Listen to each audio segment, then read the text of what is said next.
أعوذ بالله من الشيطان الرجيم بسم الله الرحمن الرحيم قال يا قوم أرأيتم إن كنت على بينة من ربي وآتاني رحمة من عنده فعميت عليكم أنلزمكموها وأنتم لها كارهون ويا قوم لا أسألكم عليه مالا إن أجري إلا على الله وما أنا بطارد الذين آمنوا إنهم ملاقو ربهم ولكني أراكم قوما تجهلون ويا قوم من ينصرني من الله إن طردتهم أفلا تذكرون ولا أقول لكم عندي خزائن الله ولا أعلم الغيب ولا أقول إني ملك ولا أقول للذين تزدري أعينكم لن يؤتيهم الله خيرا الله أعلم بما في أنفسهم إني إذا لمن الظالمين صدق الله العظيم. سورہ ہود کی آیت نمبر 28 سے چند آیتوں کی تلاوت کی گئی ہے. پہلی آیت کا ترجمہ یہ ہے کہ نوح علیہ السلام نے فرمایا اے میری قوم بھلا یہ تو بتلاؤ کہ اگر میں اپنے پروردگار کی جانب سے واضح دلیل پر ہوں اور اس نے مجھے اپنی طرف سے رحمت یعنی نبوت سے نوازا ہے پھر وہ چیز تم کو سمجھائی نہ دے تو کیا باوجود یہ کہ تم اس سے بیزار ہو ہم تم کو اس کے قبول کرنے پر مجبور کر سکتے ہیں. اور اے میری قوم میں تو اس پر تم سے کسی مال کا بھی طلبگار نہیں ہوں. میرا اجر تو اللہ ہی کے ذمہ ہے اور میں ایمان لانے والوں کو چھوڑ نہیں سکتا کہ یہ لوگ بھی اپنے پروردگار سے ملنے والے ہیں. البتہ میں دیکھ رہا ہوں کہ تم لوگ نادانی سے کام لے رہے ہو. اور اے میری قوم اگر میں ان کو چھوڑ دوں تو اللہ کے مقابلے کون میری مدد کرے گا؟ کیا تم غور نہیں کرتے؟ اور میں تم سے یہ نہیں کہتا کہ میرے پاس اللہ کے خزانے ہیں اور نہ مجھے غیب کی باتوں کا علم ہے اور نہ میں یہ کہتا ہوں کہ میں فرشتہ ہوں. اور جو لوگ تمہاری نظر میں حقیر ہیں میں نہیں کہہ سکتا کہ اللہ ان کو بلائی سے نہیں نوازیں گے. ان کے دلوں میں جو کچھ ہے اس سے اللہ ہی بخوبی واقف ہیں. اگر میں ایسا کہوں تو ظالم قرار پاؤں گا. گزشتہ کل ہم نے سنا تھا کہ نوح علیہ السلام کی قوم کے جو سردار تھے مشرک انہوں نے کچھ پوائنٹ نوح علیہ السلام کے سامنے رکھے تھے کہ اگر ہمارے یہ مطالبات پورے کر دیے جائیں ہماری یہ مانگیں پوری کر دی جائے تو ہم آپ پر ایمان لانے کے بارے میں سوچ سکتے ہیں. پہلا ان کا پوائنٹ اور پہلی ان کی ڈیمانڈ یہ تھی کہ نوح آپ تو ایک انسان ہیں اور نبی انسان ہو یہ ہماری سمجھ میں نہیں آتا ہے. اس لیے یا تو کوئی فرشتہ ہونا چاہیے نبی یا پھر آپ کے ساتھ ایسی طاقتیں ہونی چاہیے کہ آپ کے ساتھ خزانے ہوں جس سے آپ جس کو چاہے جتنا دیتے رہیں باغات ہو آپ کی پوزیشن اچھی ہو تو ہم کچھ سوچ سکتے ہیں. دوسرا پوائنٹ ان کا یہ تھا کہ آپ کے ماننے والے جتنے بھی ہیں سب غریب فقیر اور مسکین قسم کے لوگ ہیں. کوئی بڑا آدمی آپ پر ابھی ایمان نہیں لایا ہے. اگر بڑے لوگ ایمان لائیں تو پھر ہم بھی کچھ سوچ سکتے ہیں آپ پر ایمان لانے کے بارے میں. اور تیسری بات یہ کہی تھی انہوں نے کہ آپ نبوت کا دعویٰ کرتے ہیں تو کوئی الگ سے کوئی چیز آپ کے ساتھ ہونی چاہیے جس سے آپ فضیلت میں ہم سے بڑھ جائیں. یعنی مادی چیز نظر آنے والی چیز کوئی ایسی ہو جس سے ہم کو بھی لگے کہ ہاں آپ کو ہم پر فضیلت حاصل ہے. لیکن آپ کے پاس تو یہ بھی نہیں ہے تو پھر ہم آپ کو کیسے مانیں؟ اب اگر اللہ رب العزت چاہتے تو یہ ساری چیزیں ان کو دے دیتے، نوح علیہ السلام کو دے دیتے اور ان کو دکھا دیتے، لیکن ایمان چونکہ غیب پر لانا ہے، بغیر دیکھے لانا ہے، اس لیے اللہ تعالیٰ نے ان کے مطالبات اس طرح پورے نہیں فرمائے بلکہ اس کا جواب دیا۔ پہلی آیت جو ہے جس میں جواب دیا گیا ہے کہ میں انسان ہوں، اس کا خلاصہ یہ ہے کہ انسان ہونا نبوت کے خلاف نہیں ہے، بلکہ انسان ہی نبی ہوتے ہیں۔ آج تک کوئی فرشتہ نبی نہیں ہوا، چونکہ انسانوں کے اندر کام کرنا ہے تو پھر انسان ہی نبی ہوگا۔ اور اتنا ضروری ہے کہ جس آدمی کو اللہ کی طرف سے نبی بنایا جائے، اس آدمی کو اللہ کی طرف سے کوئی معجزہ، کوئی نشانی ملی ہو، کوئی کتاب ملی ہو، تو اللہ تعالیٰ نے ہر نبی کو کچھ نہ کچھ معجزہ عطا فرمایا ہے۔ نبی کریم صلی اللہ علیہ وسلم کو تو بے شمار معجزے عطا فرمائے، اور آپ کا زندہ اور جاوید معجزہ قرآن پاک ابھی بھی موجود ہے۔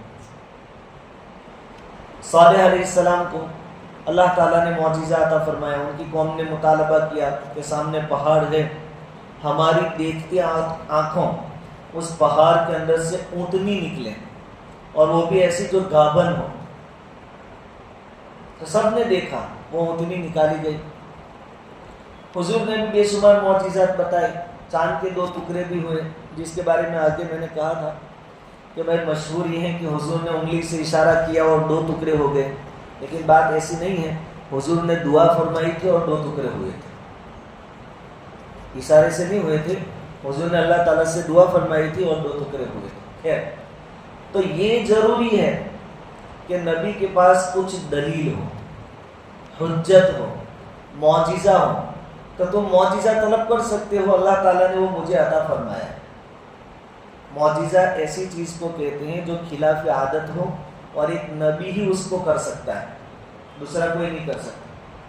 اور اس سے ملتی جلتی کچھ چیزیں ولیوں کو اللہ تعالیٰ عطا فرماتے ہیں، ان کو کہتے ہیں کرامت۔ لیکن ولی کے بارے میں کوئی کتنا اونچے درجے کا ہو، نبی کے درجے کو نہیں پہنچ سکتا۔ تو مین جواب ان کا کہ نبی بشر ہی ہوتا ہے، ایسا ضروری نہیں کہ نبی کوئی فرشتہ ہو یا کوئی اور نوری مخلوق ہو، بشر ہی ہوتا ہے، انسان ہی ہوتا ہے۔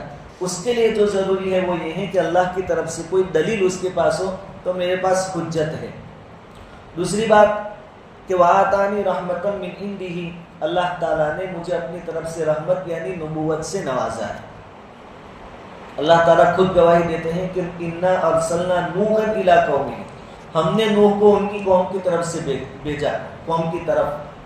تو یہ اللہ تعالیٰ کی طرف سے گواہی ہے کہ یہ ہمارے بھیجے ہوئے بندے ہیں، تو وہ دلیل میرے پاس موجود ہے۔ اب فَأُمِّيَتْ عَلَيْكُمْ، جو کہ تم دنیا دار ہو، تم دنیاوی نشانیاں طلب کرتے ہو، مال و دولت طلب کرتے ہو، خزانے تم کو چاہیے۔ حضور سے مطالبہ تھا کہ مکہ کے پہاڑی علاقے میں باغات ہو جاویں، کھیتی باڑی لگ جاویں۔ فَأُمِّيَتْ عَلَيْكُمْ، تو نبوت کیا ہے، اس کی روحانیت سے کیا تعلق ہے، اس کے بارے میں تمہاری آنکھیں اندھی ہیں، تم اس کو محسوس نہیں کر سکتے۔ اور جو چیز تم نہیں سمجھ سکتے، أَنُلْزِمُكُمُوهَا، تو کیا ہم زبردستی تم کو منوائیں گے؟ اس لیے ہم تم پر کوئی زبردستی نہیں کریں گے۔ اللہ رب العزت کا یہی طریقہ کار ہے، آسمان سے کتاب آتی ہے، نبی آتے ہیں، اور آس پاس کی دنیا میں اللہ تعالیٰ نے بے شمار دلائل رکھ دیے ہیں، جس کو ان سب چیزوں کو مان کر ایمان لانا ہو لے آئے، ورنہ زبردستی کسی پر نہیں کی جائے۔ اب جو انہوں نے کہا تھا کہ ہم سب مالدار ہیں، قوم کے سرداروں، اور آپ کے ماننے والے تو سب فقیر قسم کے لوگ ہیں، تو شاید ان کے دل میں یہ ڈر ہو کہ ہم کو پہلے مسلمان کریں گے، یعنی ایمان میں داخل کریں گے، پھر ہمارا مال ہم سے اینٹھ لیں گے۔ نوح علیہ السلام،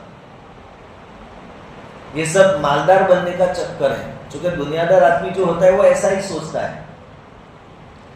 موسیٰ علیہ السلام اور ہارون علیہ السلام جب فرعون کے پاس گئے اور دعوت دی کہ ہم اللہ کی طرف سے بھیجے گئے ہیں اور دعوت دینے کے لیے آئے ہیں، تو انہوں نے کیا کہا تھا کہ دعوت ایک بہانہ ہے، اصل میں تم کو بڑا بننا ہے۔ فرعون اپنے آپ کو بڑا کہتا تھا۔